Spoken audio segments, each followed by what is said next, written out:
We are looking at how to pronounce this word, meaning fresh, in Spanish and also in Italian. So let's break down the pronunciations. Well, in Spanish it's said as fresco, fresco. Yeah, the C is like a K, fresco.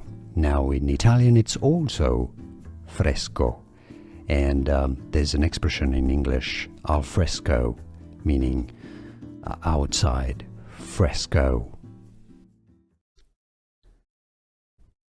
We are looking at how to pronounce this word, meaning fresh, in Spanish and also in Italian. So let's break down the pronunciations. Well, in Spanish it's said as fresco, fresco. Yeah, the C is like a K, fresco.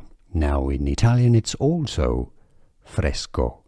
And there's an expression in English, al fresco, meaning outside, fresco. Here are more videos on how to pronounce more confusing words and names too many mispronounced. Like this video if you found it useful. I appreciate your support. I'll see you soon and thanks for watching.